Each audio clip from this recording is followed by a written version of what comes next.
In 2016, a 29-year-old man named Daniel Harper went missing during a solo hiking trip in northern Idaho. His phone lost signal at 11:23 a.m. Search teams found his backpack, his water bottle, his map, but not Daniel. For 56 days, his mother checked her voicemail every morning, hoping for anything. And then, at 2:14 a.m. on a Thursday, she got a message. A new voicemail from Daniel's number.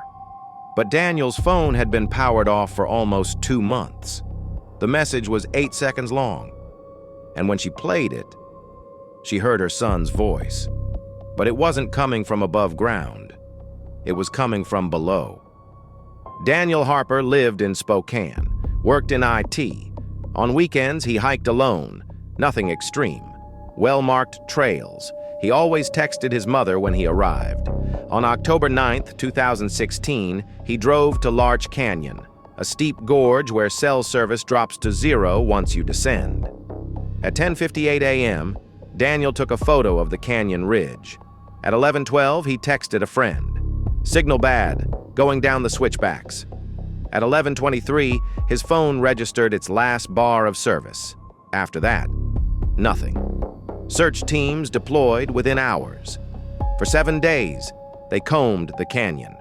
Helicopters scanned the canopy. K-9 units swept the creek beds. They found no blood, no clothing, no disturbance in the brush. But they did find Daniel's footprints in the soft trail dirt. Clear. Deep. Then, at a specific point on the switchback, about 400 meters down, they stopped. Not fade away, not blur into the brush, they just ended. As if Daniel had taken one more step and fallen through the earth itself. After 40 days, the search was suspended. His mother, Laura Harper, kept her phone on every night. Most voicemails were condolences, some were dead air. One was a robocall, and then came the one that wasn't. At 2:14 a.m. on December 4th, Laura's phone buzzed. One new voicemail. The caller ID, Daniel Harper. She played it. 8 seconds. A breath, heavy, uneven, like someone who'd been running. Static, but not the normal kind. Lower, deeper, almost vibrating. Then a voice. "Mom? Don't pick up. Don't." A scrape. A muffled impact. Then silence. Laura called the number back. The automated message said the phone was powered off. She called Daniel's carrier. They checked the logs. At 2:14 a.m., Daniel's number sent a signal. Not from Spokane, not from Idaho, from nowhere. The technician was quiet for a long moment. Then, "Ma'am, this shouldn't be possible. No tower registered this call. No routing path exists. The system didn't process it. It's like someone wrote this voicemail directly into your inbox. From nowhere." Laura sent the recording to police. The detective listened 3 times. Then he asked her a question that made her stomach turn. "Ma'am, are you absolutely sure this is your son's voice?" She said yes. But even as she said it, she wasn't sure anymore. Because something in the breathing didn't sound like someone trying to escape. It sounded like someone trying not to be heard. Police contacted an audio analyst named Dr. Halloran. He isolated the voicemail and ran it through enhancement software. His first note, the breathing pattern is wrong.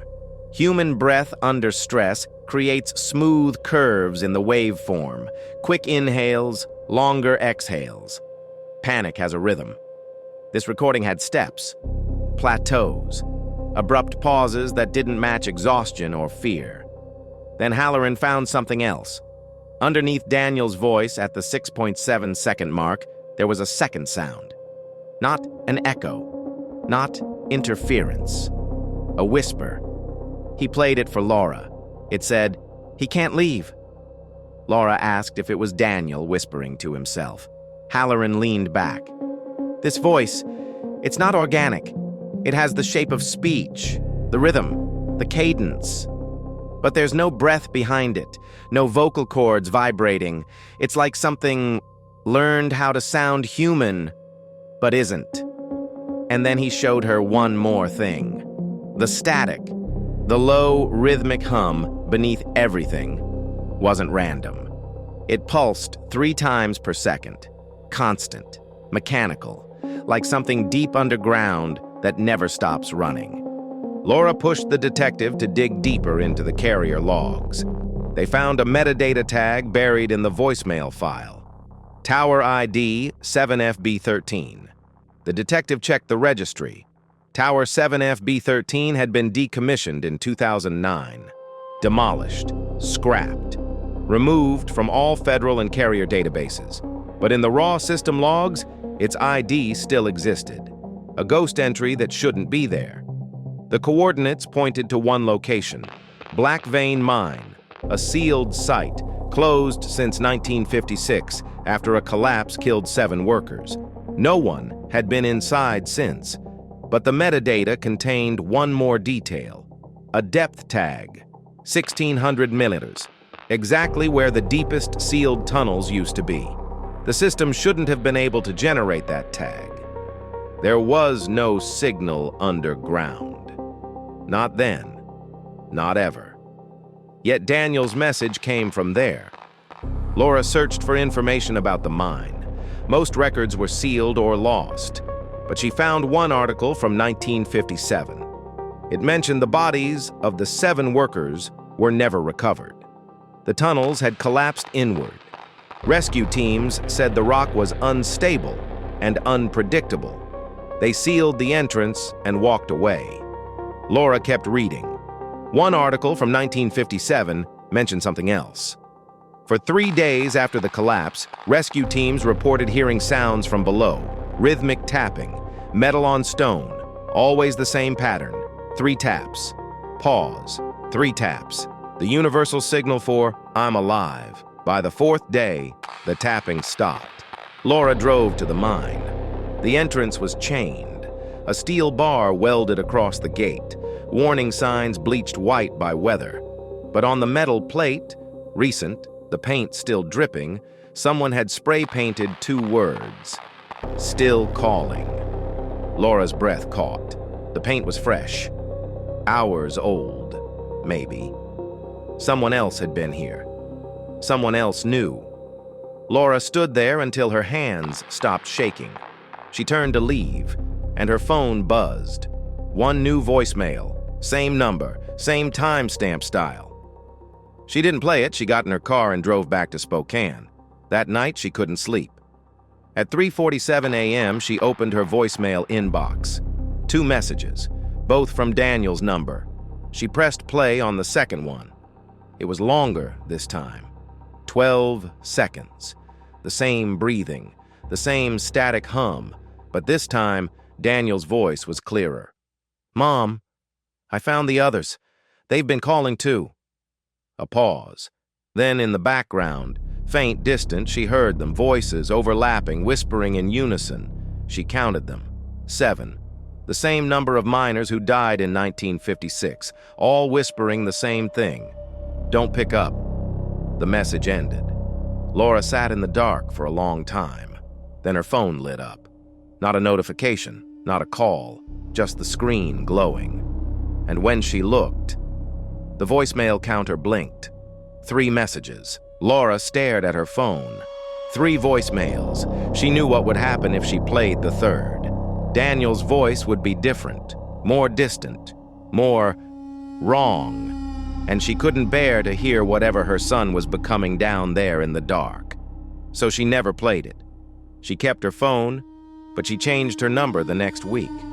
The detective closed the case. Daniel's file was marked. Missing, presumed dead. Laura told no one about the 3rd message, but 6 months later she received a package. No return address. Postmarked from Spokane. Inside, a single photograph. It showed the Black Vein Mine entrance. The chains were broken, the gate was open, and spray-painted on the wall, in fresh red letters, "He picked up." To this day, Daniel Harper has never been found. His phone has never been recovered. Laura keeps the photograph in a drawer. She doesn't look at it often. But sometimes late at night, her old phone, the one she powered off and locked away, lights up, the screen glowing in the drawer. No service, no SIM card, and in the call log, Daniel's name. Again, and again, and again. Some calls come from places no signal can reach, and some from people who stopped being people a long time ago.